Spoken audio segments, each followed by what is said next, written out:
على الليل بو، الليل بو وليل بو وليل بو وليلو، الليل بو وليل بو وليلو. وحي يا غيو، أقم الساعة، قم الساعة وخارجنا هكذا لطريق أحسن والله. الجرائم أصبحت في كأنها يعني مو عبادة، كأنها عبادة. ويا أب، ليش؟ لماذا؟ والله قبل أمس واحد يرسل لي مقطع فيديو في الواتساب، يعني مرأة قطعت مرأة لداخل شوالة، لداخل جونيا، وضربتها بوادي في حبش، في إرب. واليوم نكتشف يعني في مواقع التواصل الاجتماعي يعني واحد مقيد اسمه عامر علي الوتر، سنة و4 شهور مقيد لأخته، حابس لها وفي مكان بعيدا عن الناس، بعيدا عن أهل القرية، مقيد لها وضرب وتعذيب وكل يوم، كل يوم جريمة في إب. ليش اللعب إب يعني خاصة، إب خاصة. المحافظات الأخرى يعني نادرا تشوف جريمة أو تحصل جريمة فيها، نادرا. لكن إب بشكل يومي، مو جريمة، لا مو إب غريبة، لا مو إب وصلت إلى هذه المرحلة. إن إحنا عايشين، أصبحنا يعني عايشين في عالم آخر. كنا نسمع أن كان هذه الجرائم تحصل في الدول الغربية، أيام الطفولة، منذ الطفولة وأنا أسمع أنه يحصل جرائم الآن ما عدبش في الدول الغربية، ما عدبش قد كل الجرائم تحصل في اليمن، وفي مقدمة اليمن أو واجهة اليمن بما يحصل من جرائم فيها محافظة اليمن. ونحن عايشين، إيش الذي حصل على أب؟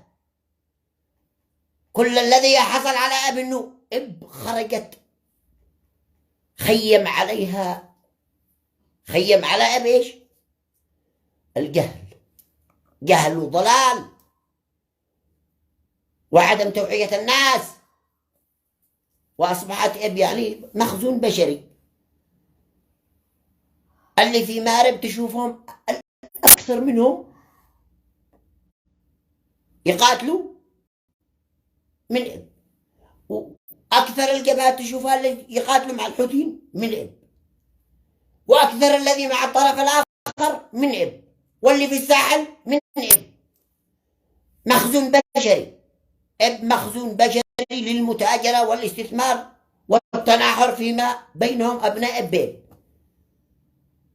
وأصبحت أب يعني مخزون بشري بس لتصفية الحسابات بين الأحزاب المتصارعة أو سياسيين المصارعين. أنا خرجت من السياسة، أنا مطلق للسياسة 3 خلوع ما بيرجعوا. لو أكل تراب، لو أكل من روث البقر، ما عاد أنا راجع على السياسة، ولا أنا محسوب على أحد. لا أنا حوثي، ولا أنا مؤتمري، ولا أنا إصلاحي، ولا أنا انتقالي، ولا أنا عفاشي، ولا شيء. أنا عبد لله وحده فقط لا غير، مانيش محسوب على أحد، ولن أطبل لأحد بعد اليوم. يكفيني الماضي، التاريخ الأسود الملعون الذي مر علي وأنا أتقلب أعظم من الدابة، مثل الذي تزوجت 7 ودفعت ثمن الفاتورة، ثمن كبير، دفعت الثمن غالي، لكن جاءت هنا قطبة. والله لو يجيبوا لي وزني ذهبا على أن أكون محسوبا على، لا يشرفني أحد منهم هؤلاء المتصارعين كلهم، لا حوثي ولا عفاشي ولا إصلاحي ولا انتقالي ولا أحد. كلهم تسببوا في دمار اليمن، وكلهم تاجروا في دماء اليمنيين، وكلهم أوصلونا إلى مستنقع لا يحسد عليه. إن إحنا عايشين بقية العالم. ليت أبي أخذ أمي زكية وزغفة بتل أبيب، وخلقني الله بتل أبيب، إننا عايش الآن في قمة السعادة في تل أبيب، وإن هناك أمن واستقرار ودولة وراتب وأمن واستقرار. هدا ابني هدا، ادخل.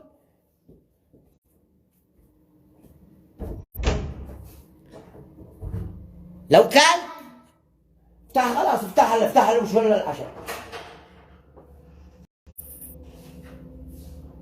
شغل العشاء حطها هنا. أشهد لله لا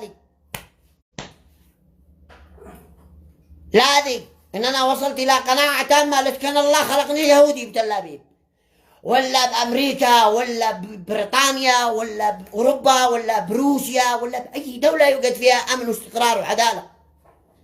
هنا احنا عايشين. هذا يمن الإيمان والحكمة. اليمنيين أرقوا قلوبا وألينوا أفئدة. اليمنيين أرقوا قلوبا وألينوا أفئدة الذي كانوا في عهد رسول الله، مش حقل 2022 حاليا من تحت.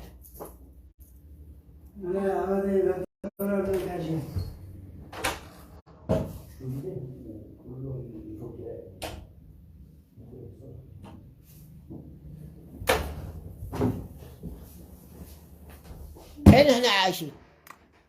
غلق يا ابني، غلق هذا ابتلاء من الله. حتى العشاء عندنا، العشاء كم الساعة الحين؟ 12:30.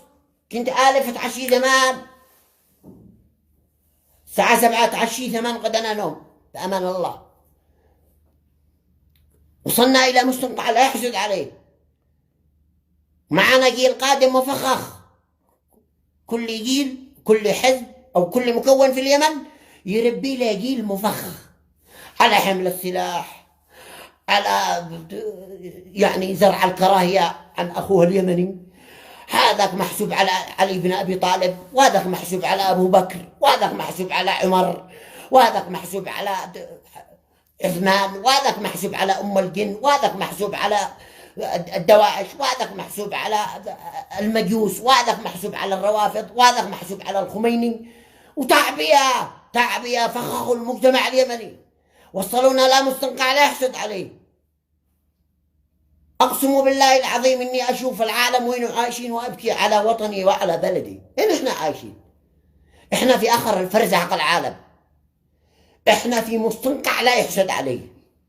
أوصلونا إلى مرحلة جنون. وصل الجوع والجراح والآلام إلى كل بيت. ماذا فعلوا لنا؟ ولا فعلوا لنا شيء سوى أنهم دمروا اليمن. ما حد نفعنا بشيء. اليمنيين اختلفوا فيما بينهم، والسعودية والإمارات جاءت كملت ما نقص ودمرت علينا كل شيء. وهذا شيء واضح. بعض المعلقين يجي يقول أنت سكران. مو سكران بإيش؟ ما حصلكوش حق عشاء عاد أناش أسكر عليك لعنة الله أنت وتعليقك. مو سكران بإيش؟ هذا وضع اليمن هكذا. ما بش راتب، ما بش معاش، ما بش الناس مو يأكلوا. أنا باستطاعتي إذا جوعت أطلع بث مباشر وأقول يا عالم أنا جاوع. أنا ما بش معي مأكل. الطارف منش يساعدني، لكن غيري ما بش معي وسيلة اتصال أو تواصل أو يوصل معاناته إلى الآخرين. أنا عاد معي أصحاب، عاد معي أصدقاء أقدر أدبر حالي، لكن غيري ما بش معه. غيري ما يقدرش، ما بش ما به مع خيار إلا أن يذهب إلى برميل القمامة يأكل. وصلنا إلى مرحلة لا يحسد عليها. ونجي تدور راتب ولا معاش ولا شيء يقول لك أنا الآن عايش في مناطق الحوثيين يقول لك ما بيش يا خبير، ما بي عندنا راتب، ما بيش معنا الغاز والبترول مع المرتزقة. نعم ممكن، نعم الغاز والبترول مع الطرف الآخر. أنا ما اسميش الطرف الآخر مرتزقة ولا بيني أنهم عداوة. أنا كلهم أصحابي، حتى نتنياهو في إسرائيل صاحبي صديقي. يتركني في حالي أعيش أنا وأطفالي، ليه أذينيش؟ وأنا أقول له هانا على رأسي. حتى الشيطان الرجيم اللي عصي ربي يتركني في حالي أعيش، وبقول له يا شيطان ها أفتل خجمة اتركني أعيش. مضى من عمري أكثر من 20 سنة وأنا بالسجون، من سجن لا سجن، من سجن لا سجن، ليش؟ عاملوني معاملة قاسية. وصلت لها استجنت الآن سنة وصلت أثناء ما كنت مسجون كان معي راتب وإيجار قطعوا علي، قطعوا. ها يا خبير ما عاد بشلك، قل له خلاص أنت راح فيه. على كل حال يقول للحوثيين نعم ما بشي رواتب، تستطيعوا أن تصرفوا رواتب للمؤسسة العسكرية والأمنية والمدنية من حق الاتصالات. ألو أيوة محمد علي المقدشي اللي هو وزير الدفاع حق شرعية هادي يتصل ويحاسبكم أنتم يا حوثيين، يحاسبكم أنتم حق الاتصالات حق الإنترنت، حتى الطائرة اللي تطير الحساب لكم أنتم، ضرائب جمارك تحسين كل شيء عندكم، بس اللهم انه معكم الغاز والبترول ما تستلموش حقها فقط به مليارات. بس ما حد يتجرأ يطلع يقول هذا الكلام، ما حد يتجرأ يطلع يقول هذا الكلام لانه يسقطوا الضغاطه. وانا ربما بعد هذا البث سيتم اخذ عيسى العذري الى الضغاطه ويسقطوا ابي حانك، وربما يتم التخلص مني وقتلي. لكن لي الفخر والشرف إذا تم استهدافي وقتلي أن أقابل الله شهيدا، شهيد إن أنا تكلمت كلمة حق. ويكفيني حاجة واحدة، إن الله يقف ويقول لرسول الله يوم المحشر يوم لا ينفع لا مالا ولا بنون، أن الله يقول لمحمد بن عبد الله يقول له حفيدك السيد عبد الملك وأصحابه قتلوا عيسى العذري. هي الفخر والشرف أن يكون غريمي السيد عبد الملك أمام عدالة الله، افتخر. لكن احنا نقول لكم يا أنصار الله الناس يا وعيد الذي يوهمكم ويقول لكم الأمور على ما يرام يكذب عليكم. حال الشعب اليمني في وضع لا يحسد عليه، تستطيع أن تقاوم كل شيء إلا الجوع، لا تستطيع أن تقاومه، الجوع لا تستطيع أن تقاومه. وصلوا الناس إلى قناعة تامة على أن الحوثيين جزء لا يتجزأ من المعاناة التي يعانيها اليمنيين، وما يتعرض له اليمنيين من تجويع سببه الحوثيين والتحالف. ولكن نقول للحوثيين قد أنتم المناطق اللي تسيطروا عليها طعموا الناس، ادوا لهم رواتب، ادوا لنا معاشات، ادوا لنا شيء ناكل. لا يجيني واحد الحين يا خبير ما يصبر والله بعدي ضيعني دخلني طيز الدابة. ليش عاد أنا فرح بالمعيشة دي؟ أشهد الله إن أنا أشتي أموت وألقى ربي أحسن وأشرف، مش أجلس هنا أتسول عند الآخرين، لا أنا ولا غيري وغيري. ناس لهم سنوات مضت علينا سنوات بلا رواتب، الأستاذة والدكتورة والطبيب والمعلم والكبير والصغير والضابط والعميد والعقيد، الناس كلهم بلا رواتب. وين تذهب حق الضرائب والجمارك والتحسين وحق الاتصالات وحق كل مليارات دخلكم، مليارات دول الناس يأكلوا، بعد تجلسوا تخبروها وترفعوها لمن؟ حرب ما مش حرب. نقول للنظام السعودي خلاص ارفع عفشك ورحلك، والنظام الإماراتي ارفعوا عفشكم وروحوا لكم، خلونا نتناطع احنا والحوثيين ننزل فعزة، اتركونا في حالنا. والله ما جعل الحوثي أن يكبر وأن يتوسع ويسيطر على اليمن إلا عدوانكم يا آل سعود والإماراتيين. والله لولا تدخلكم الذي جعل الشعب اليمني يلتف حول الحوثيين ما حكمنا الحوثي حتى سنة واحدة. ولكن أنتم النظام السعودي والنظام الإماراتي أنتم من أوجدكم الحوثي، وأنتم من وقفتم وتآمرتم مع عفاش على أن الحوثي يدخل يسقط نظام جماعة الإخوان علي محسن عيال الأحمر على أساس عفاش كان يقصد أنه سيستخدم الحوثيين للقضاء على خصومه السياسيين قيادة حزب الإصلاح وعلي محسن وعيال الأحمر، وأنه سيرجع يقلب عليهم ويردهم مرات. ولكن هذا جن، هذا جن الله قاعد الله قاعد يبقى نطمر قدام جن. هذا ما حد قادر لهم إلا الله.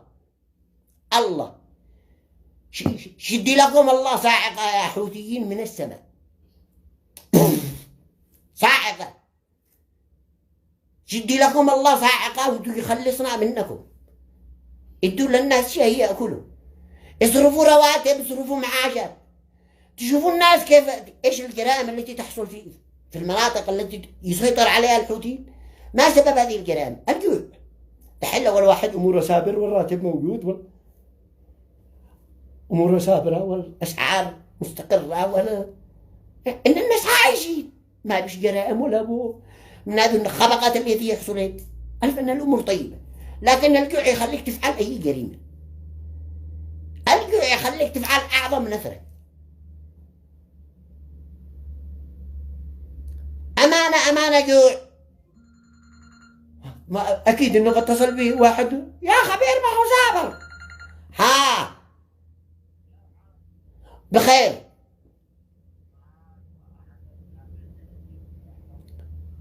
أهم شيء إن أنت منتش أبو مغرف، أبو قلص، أبو قوطي، أبو ملعقة، أبو كفن، أبو قبر. أهم حاجة إنه الحمد لله إنك طلع واحد مسالم يعني.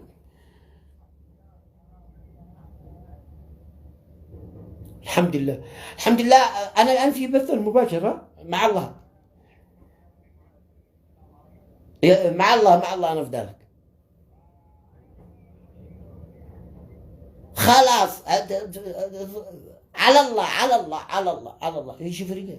مع الله I love you.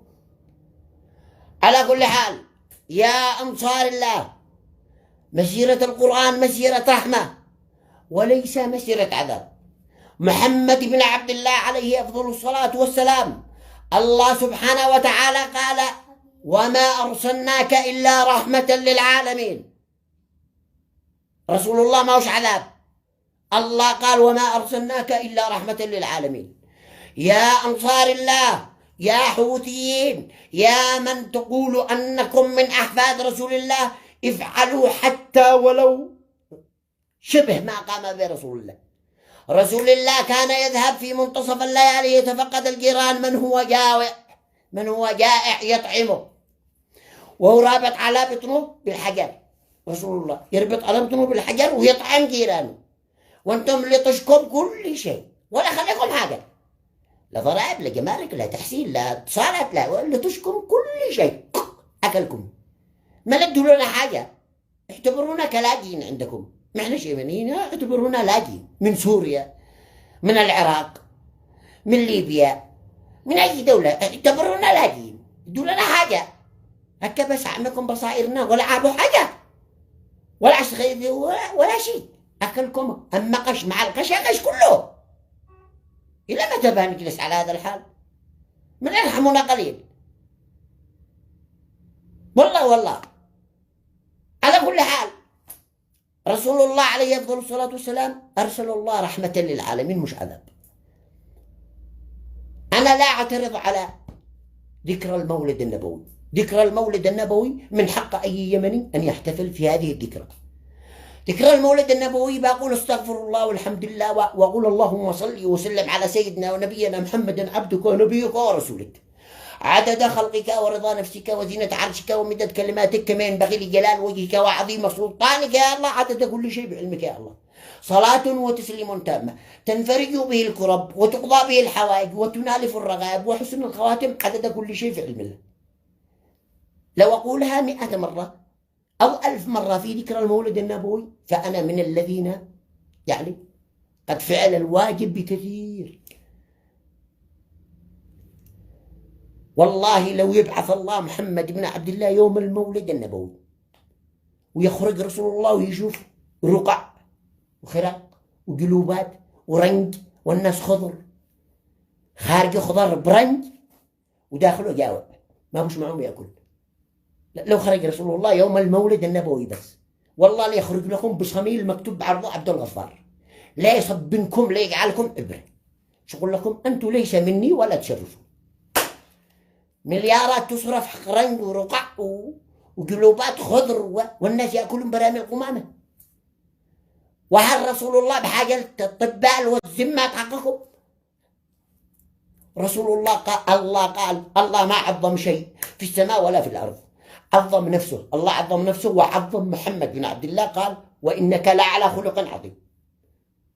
الله وصف محمد بن عبد الله قال له وانك لعلى خلق عظيم وما ارسلناك الا رحمه للعالمين.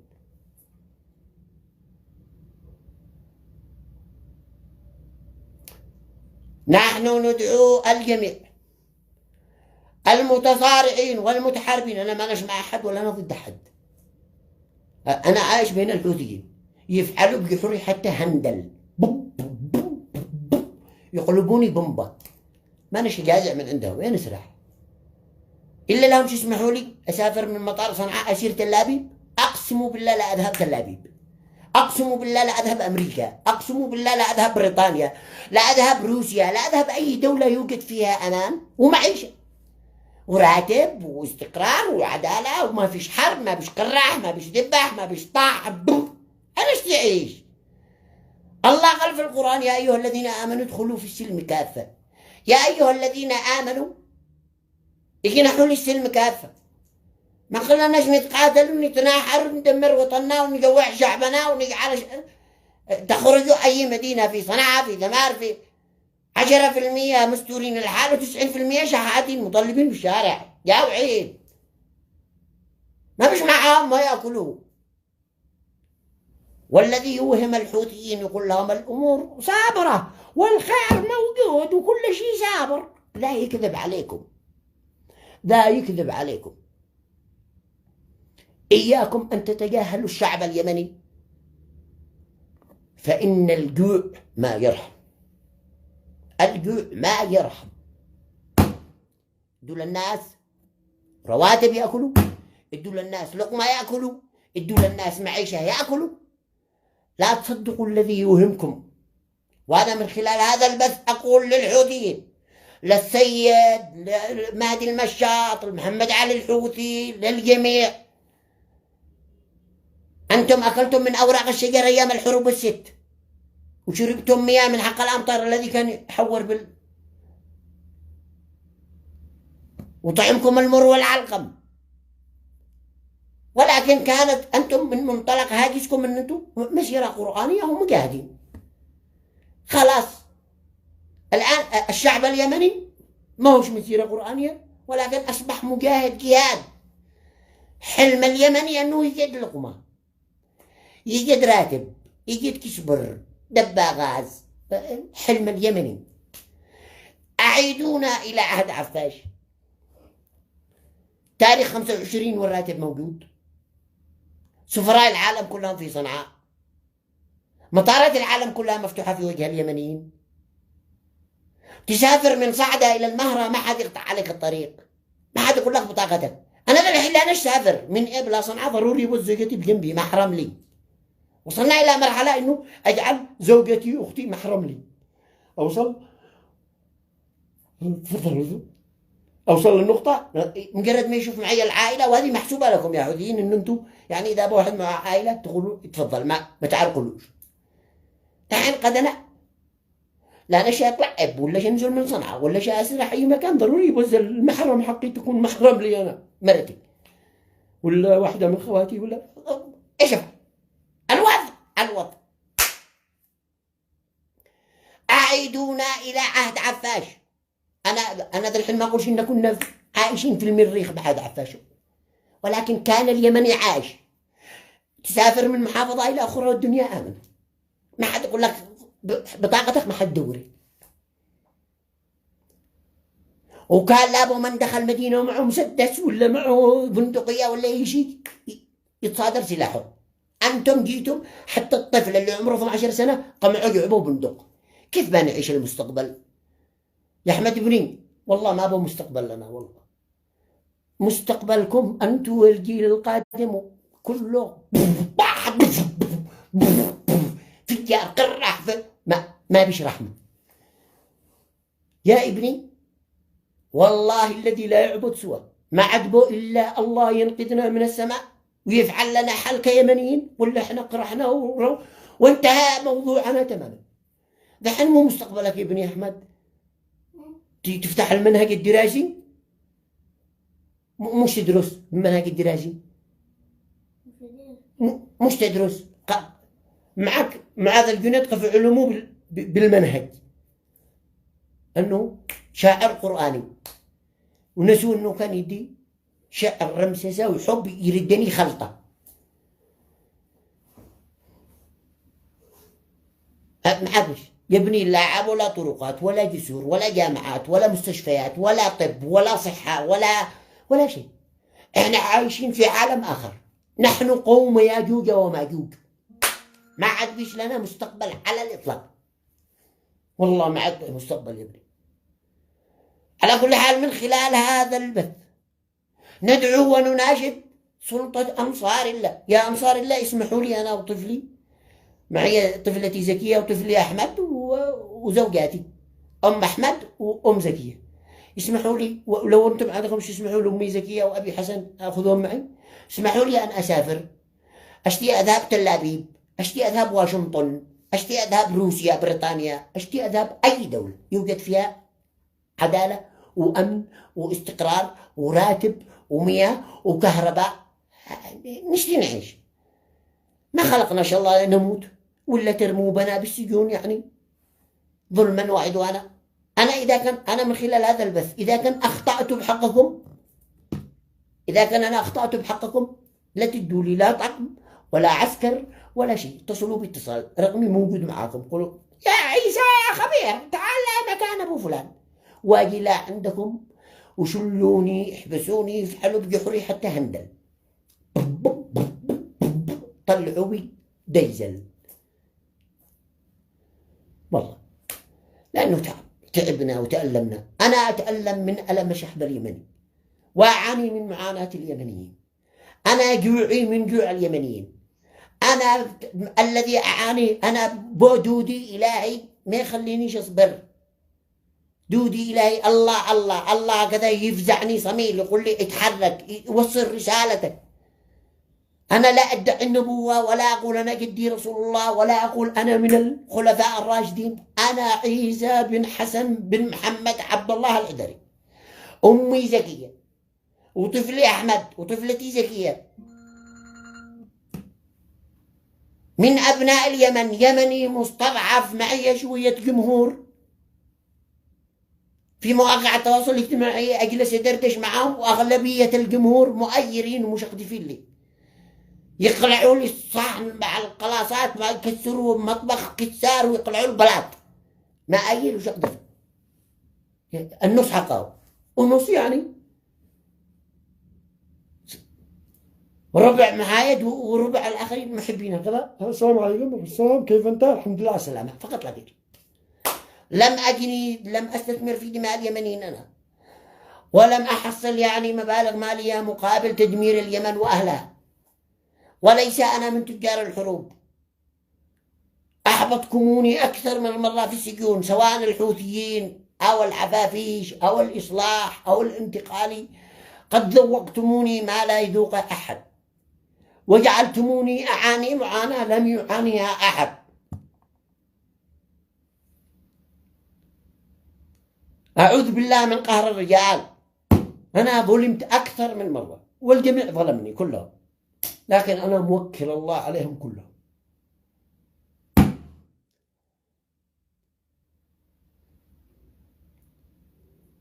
والله الذي لا يعبد سوى أني مريت اليوم في إحدى الشوارع وإني رأيت مرأة وطفلها جوار برميل القمامة يبحثون عن الطعام.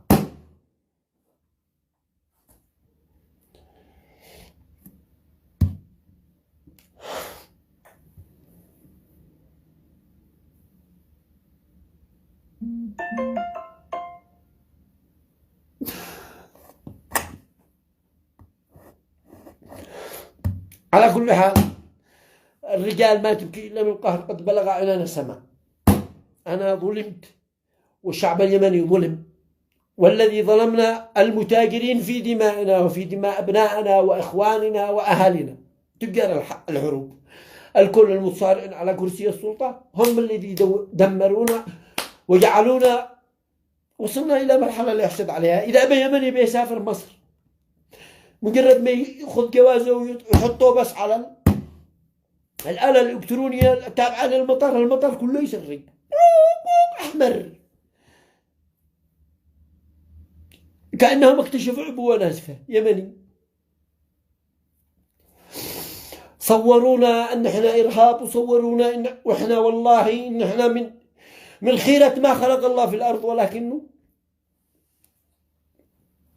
الله ما أوصلنا إلى هذه المرحلة إلا بسبب أعمالنا، بسبب إن احنا تاجرنا في دماء اليمنيين، بسبب إن احنا جوعنا بعضنا البعض، بسبب إن احنا فجرنا بيوتنا بعضنا البعض، بسبب إن احنا قتلنا بعضنا البعض، بسبب إن احنا يعني تآمرنا على بعضنا البعض، بسبب كل ما وصلنا إليه. لا يغير الله بقوم حتى يغيروا ما في أنفسهم. يا من تاجرتم في معاناة اليمنيين من جميع الأطراف، من الحوثيين والمؤتمرين والعفافيش والانتقالي والإصلاح والكل، يا من عانيتم، يا من جعلتم الشعب اليمني أن يصل إلى هذه المرحلة، وعانيتم بجراحنا تاجرتم بجراح اليمنيين ومعاناتهم وجعلتوها تجارة واستثمار. اليمني بحاجة إلى أن يعود إلى الطريق الصحيح، وأن يتعلم الشيء الذي يبني نفسه، يبني الإنسان ويبني الأوطان. أنا ضد الحرب وضد القتال وضد كل من يحمل السلاح وضد كل من يحرض اليمني على قتل أخيه اليمني. هذه قناعتي، لا يستطيع أحد أن يغير قناعتي هذه. الذي لم يبكي وتنزل دموعه ويبكي لله سبحانه وتعالى، لا تبكي أمام كاميرا. ولا أنا بحاجة للشهرة، الشهرة بحذيتكم يا مشاهدين، ما أدور شهرة. أنا الشهرة قبيض شعر جحري من الشهرة ودفعت ثمنها غالي. أنا ما أدور شهرة، أنا أدور أن أعيش أنا وبقية اليمنيين كلهم بأمن وسلام وعدالة وبناء وتطور وازدهار. كل يوم تتفاجئ إنه قالوا واحد ذبح واحد، وهذيك قطعت ولا دخل الشوالة، وذاك قال أخفيها وحبسها تحت الأرض مدري كم. جرائم جرائم جرائم جرائم، وأصبحنا عايشين في رعب، وأصبحنا عايشين في خوف، وأصبحنا وصلنا إلى مرحلة اللي يحسد عليه. والجوع قد وصل إلى كل بيت. أنا عيسى الأذري يشهد الله على ما أقول، بصيتي وسمعتي وشهرتي يشهد الله على ما أقول، وعلى رأس حالي وأولادي أني عيسى الأذري. هذا أنا عيسى الأذري، أني لا أملك حتى 1000 ريال يمني، وأنا عيسى الأذري صوتي يوصل للعالم كله.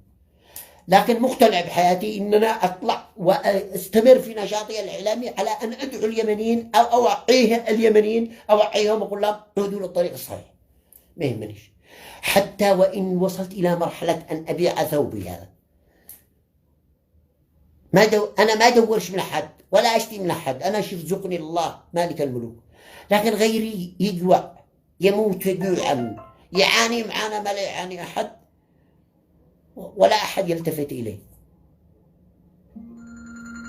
ولا أحد يلتفت إليه على الإطلاق. على كل حال أختم هذا البث، وربما يكون آخر بث، يعني ما عجبهمش كلامي شيء، ما بش معهم خيار إلا أن يزغطوا عيسى ويضيعوا. قد أنا آلف على الزغط هذا والضغاطات والضرب والتعذيب، قد أنا متعود، لكن كل ما أتعرض له، كل ما تعرضت له سابقا، وكل ما سأتعرض إليه في المستقبل لوجه الله وهو خبر. على كل حال أنا ليس بحاجة للشهرة ولا استعراض عضلاتي، ولا عندي أنا شيء إن أنا أشكل خطر على أحد، والله ما أشكل خطر على أحد، ولكن من باب النصيحة أوصل الرسالة كصوتي مسموع، أو يتابعوني أو يشاهدوني الكثير. يا أنصار الله، يا إصلاح، يا عفافيش، يا انتقالي، يا متصارعين، يا أم الجن، يا أم العفاريت، ارحموا حال اليمنيين. الناس تموت جوعا وتأكل براميل القمامة وأنتم تتاجروا في معاناة اليمنيين. ونقول للحوثيين، نقول لهم أقل شيء المحافظات اللي سيطروا عليها يصرفوا راتب. معكم مليارات لا تنكروا، إذا أنا كذاب حاكموني بالعلن، قولوا ذا كذاب. معكم بس حق الاتصالات، ألو السلام عليكم، محمد علي المقدشي يتصل يحاسبكم، سلطان عرادي يتصل يحاسبكم، الإنترنت الحساب لكم، الضرائب، الجمارك، التحسين حق ميناء الحديدة كله لقي بقى. انت ذهب هذه المليارات؟ انت سرحوا بها، لموا ما تدوا لنا ايش ناكل، لموا ما تخلونا ايش ناكل، ليش ما تدوا لنا ايش راتب؟ قطع الراس ولا قطع المعاش؟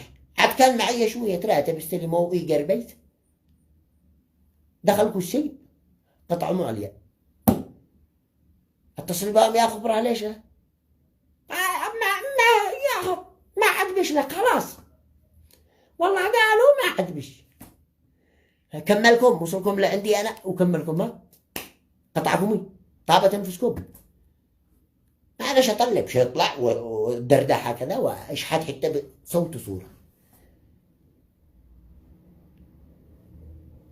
قطعتم قطع الراس ولا قطع المعاش، قطعكم راتبي وايجار بيتي وحق اطفالي وحق امي زكيه الذي كنت يعني متكفل باسره، لا ظهر هذا المعاش اللي كان معتمد لي بعد عودتي من عدن، قطعوا.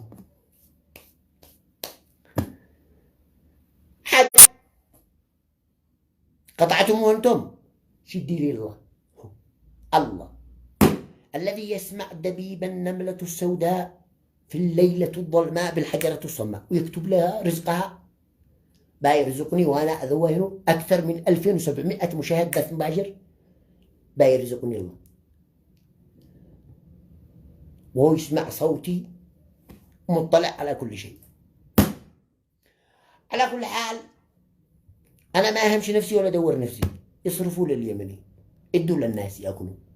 الذي يهمكم ويقول لكم كل شيء على ما يرام، كل شيء على ما يرام، اياكم من ثورة الجياع. اقسم لكم بالله لو السماء تمطر كلها طائرات، ولو معاكم تريليون دبابة على الارض على عدد اليمنيين، لو معكم دبابات على عدد اليمنيين، ولو معكم طائرات مسيرة على عدد اليمنيين، ولو معكم قوة ما ليس لها وجود على وجه الأرض، والله لن تستطيعوا بهذه القوة على أن تجعلوا اليمنيين مستمرين في هذا التجويع الذي وصلتون إليه، وأن الجوع لا يستطيع أي نظام أن يقف في وجه الجائع. إياكم أن تتجاهلوا معاناة اليمنيين والجوع الذي قد وصل إلى كل بيت. وبعض مشرفينكم، المشرفين أبو قلص أبو قوطي أبو مغروف أبو أقسم بالله أنه يخزن باليوم ب100,000. لو تشتوني اليوم بالاسم شديهم، أبو قلص وأبو قوطي أبو مغروف وأبو قبر أبو كفن أبو تراب أبو شديهم بالاسم، تخزيناتهم حقلقات تتجاوز 100,000. ولكن الجوع لا يرحم. افهم يا هذه ما تفهم. إياكم أن تتجاهلوا معاناة اليمنيين والجوع الذي قد وصل إلى كل بيت.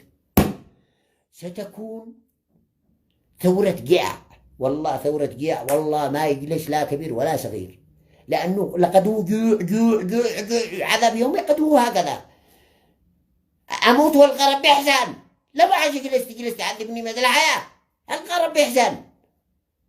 إن أنا أموت على حقي، على قوتي، على راتبي، على معاشي. هذه جلسوا تاجروا بمعاناة اليمنيين.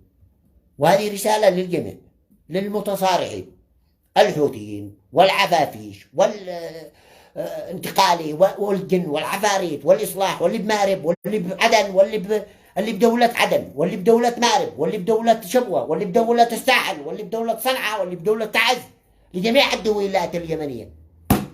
نقول لكم إياكم أن تتجاهلوا جوع اليمنيين، فإن صبر اليمنيين لن يطول لن يطول لن يطول. وستكون العواقب وخيمة. هذا ما عندي وسلامتكم. اقرأوا الفاتحة من الآن. بسم الله الرحمن الرحيم، الحمد لله رب العالمين، الرحمن الرحيم، مالك يوم الدين، إياك نعبد وإياك نستعين، اهدنا الصراط المستقيم، صراط الذين أنعمت عليهم غير المغضوب عليهم ولا الضالين. هذه الفاتحة لروح عيسى. يأكلوني تفاح، يضغطوني، يضيعوني، الله أعلم وش بيكون المستقبل. تعال يا ابني، تعال تعال، بدي أفعل لك بوسة وأشجن عليك قبل ما أكل تفاح. كيف؟ قد تجاوب بوجوع، قد تجاوب جوع.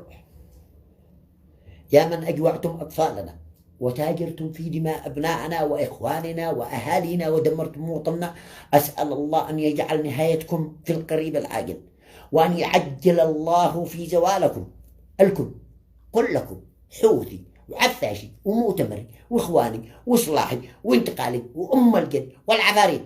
يا من جعلتم الآلام والأحزان تصل إلى كل بيت وإلى كل قلب طفل ومرأة وكبير وصغير، أسأل الله أن يعجل بزوالكم، إنه على كل شيء قدير. بأمره إذا أراد شيئا أن يقول له كن فيكون، بأمره إذا أراد شيئا أن يقول له كن فيكون. سيدي لكم الله صاعقة تزيلكم وتخلصنا منكم ومن ما أوصلتونا إليه. إحنا عايشين إحنا الآن. يا أبي حسن وأمي زكية، ليتكم ذيك الليلة يوم ما تفرقوا، ليت كان أبي زرقب بتلابي وخلق عيسى ركب تلابي، ولا بأمريكا ولا بروسيا ولا بأي دولة من هذه الدول الكفرة، فإننا عايش وبو راتب وبو كهرباء وبو ماء وبو صحة وبو دواء وبو عدالة وبو دولة وبو نظام وبو قانون وبو أمن وبو أمان وبو استقرار وبو كل شيء.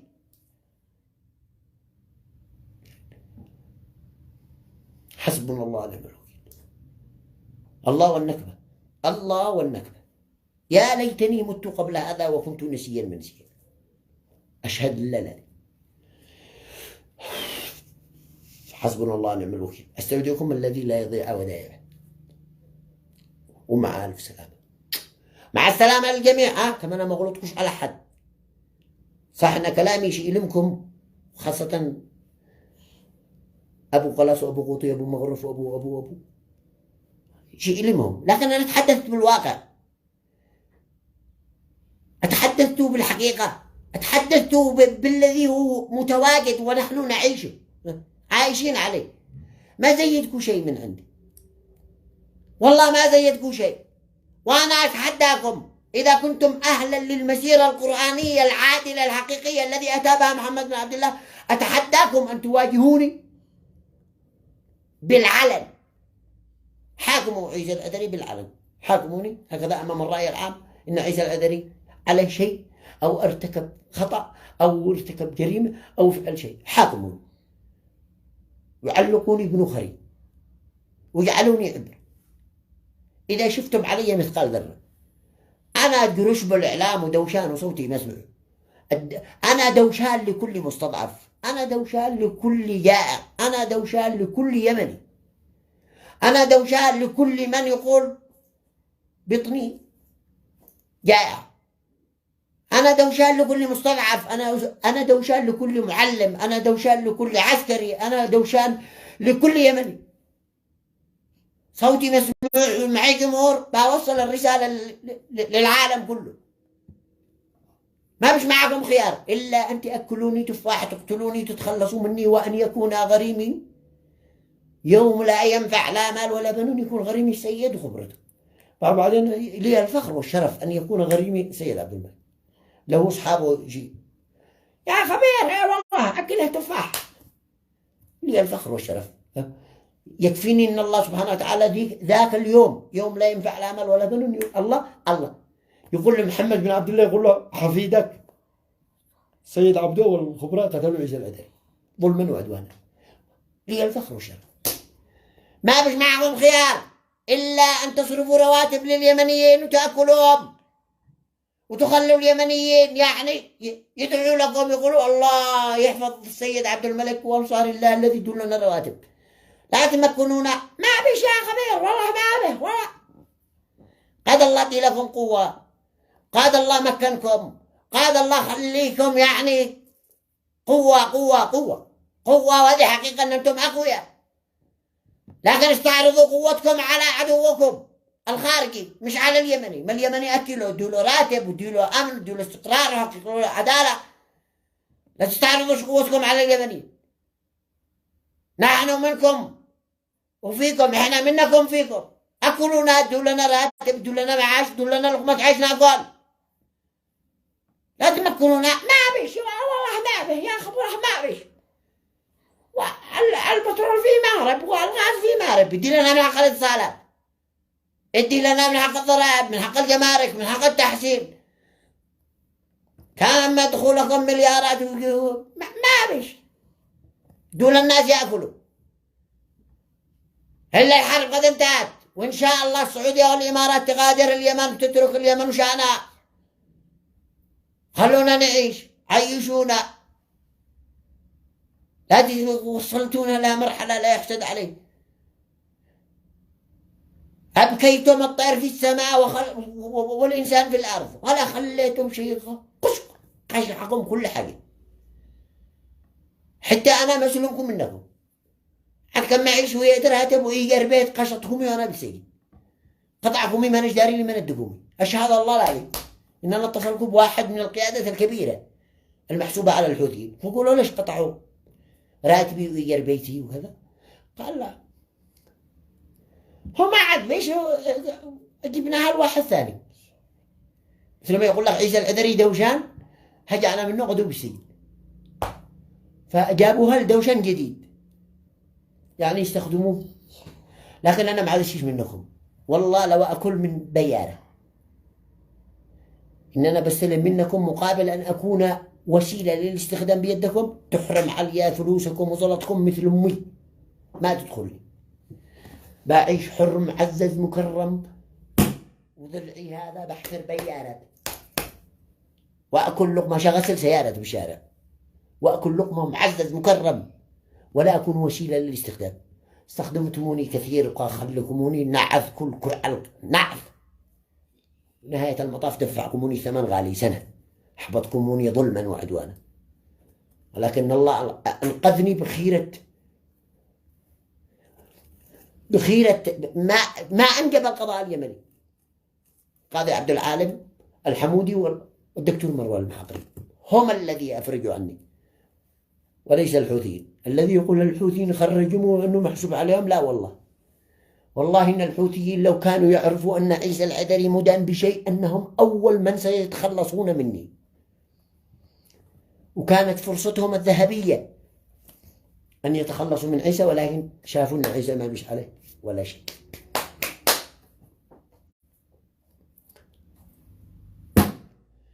أنقذني الله باثنين رجال عادلين انتماءهم لله والله لا لهم علاقة لا بالحوثي ولا بإصلاحي ولا بمؤتمري ولا بكبير ولا بصغير، يعملون بما أتى بكتاب الله. القاضي عبد العالم الحمودي ورئيس النيابة العامة الدكتور مروان المحاقري، هذا الاثنين الذي خارجوني بعد الله. أما الحوثيين والله ما لهم علاقة بشيء.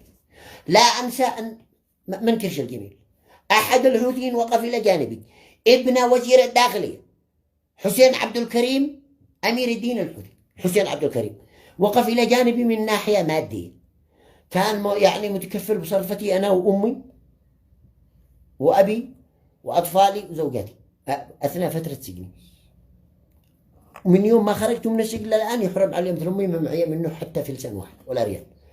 قال أنا وقفت معك من ناحية مادية لوجه الله، لوجه الله، لأنه عرفت أن كانت المؤامرة عليك كبير، فأنا لا يرضيني هذا الشيء. إنه رجل صالح أسأل الله أن يوفقه إلى كل خير، ورغم أني ما أعرفه شخصيا ولكن كان تواصلي معه عبر التلفون يشهد الله بين وزير الداخلية. لكن أنا أقول للسيد حسين عبد الكريم أمير الدين الحوثي هانا فوق رأسي بحذيتك وسلام الله عليك وعلى البطن اللي حملتك، لأنك فعلت واجب معي ما لا يفعل أحد. لكن اللي جنبك يا سيدي حسين لطشوا حقي أكلي ضيعوا اللي حولك وانت داري. على كل حال انا ما امزحش مع احد، اللي مزحه ثقيل طاح تفاح. انا مزحي دشونه واعلام، ما قرحش نظيف، ما ليش علاقه باكل التفاح. واكره فاكهه عندي هي التفاح، التفاح حق الحوثيين والتفاح اللي بالشارع على نادي اللي يبيعوها بالبصرات. انا اكره التفاح، اكره التفاح. اذا كان قد هو فرض واجب عليكم انكم تاكلون تفاح، شر غريب لكم يوم المحشر، ما حد ينفعكم. اذا شو تخلصوا مني نظيف ان تخبر، شو تخلصوا مني افتحوا اسمحوا لي بالمسافرة وانا غادر. والله لا سافر، والله لا سافر، لا يصير اغسل حتى سيارات بتل ابيب، بواشنطن، باوروبا، بامريكا، بام الجن. انا اناشد الجن، اناشد الجن اذا كان الوضع عندكم امن فشلوني، انا لا عندكم. اناشد الجن وامراء الجن، اناشدكم بالله وبالقران، اناشدكم بالله وبالقران. اذا الوضع عندكم سابر، بو ماء، بو كهرباء، بو امن، بو استقرار، بو عداله، براتب، شلوني اليكم. ما عاد اشتي اعيش، اشهد الله العظيم ما عاد اشتي اعيش هنا. الوضع عندنا خارب، ما بيش رواتب، ما بيش معاشات، ما بيش من اكل، ما بيش امن، ما بيش استقرار، ما بيش عداله، ما بيش بناء، ما بيش تطور. اصبحنا في جحيم، اصبحنا عالم غير العالم، اصبحنا لا شيء، اصبحنا نتناحر نتقاتل. يعني تشوفوا طفل صح هذا يحمل جعبه وبندق، كيف بيكون المستقبل؟ يا غبن قلبي، يا غبن قلبي، يا غبن قلبي على أم اليمن، يا غبن قلبي 3 غبون. أستودعكم الذي لا يضيع ودائعه. مع ألف سلامة. من خلال هذا البث إذا كان أنا أخطأت أو غلطت أو راجعوا أنتم، ما أنتم شهود يا مشاهدين، أنا ما أخطأتش على أحد، لم أسب أحد، لم أشتم أحد، ولكني تحدثت بالواقع الذي يعاني منه اليمنيين، الواقع الذي يعاني منه اليمنيين. أنتم شهود يا مشاهدين، أنا ما بغلطش على أحد. يدوروا ليش خبقات وحبكات وربجات من أجل دقوسوا أمي دقوسا ولام كما يوقع ضرب. أنا ما عاد أشيش أمام الكاميرا إحراج منكم ولا شقشع لكم جحري تشوفوا مسود من شدة اللبد. قد طلبت لو ما ضببت، حصل لي ضرب ودنف وضبط ولكم، يشهد الله على ما أقول، والسبب لأننا أقول الحقيقة. حسبي الله، استودعكم الذي لا يضيع ودائعه. ومع ألف سلامة إلى في يفدي الخيم حق الجميع. شوفوا لا يجي أبو خلف ولا أبو خوطي ولا كما أنا رجعت هذه المناطق وأنا بوجه الله والسيد ده، كما وجه السيد خط أحمر، انتبهوا تتجاوزوا وجه السيد. أيوه السيد وجهه خط أحمر، يعني لو انتبهوا، يعني الذي بايمس عيسى العذري بأذى فقد تجاوز وجه السيد وما في عنده لا قدر ولا اعتبار. والسيد يعني وجهه أبيض، هو البابا بوجه من؟ السيد ده البابا بوجه السيد. قل له يا سيد عبد الملك أبي بوجهك. يا سيد عبد الملك أبي وجهك. حيا كما البابا بوجه السيد، كما لا تأكلني تفاح. أنا ما أيوة من أجل هذا لا تأكلني تفاح أفتي الخيم. مع السلامة، مع السلامة، مع السلامة. I love you. I love you. I love you. أيوة الله الله.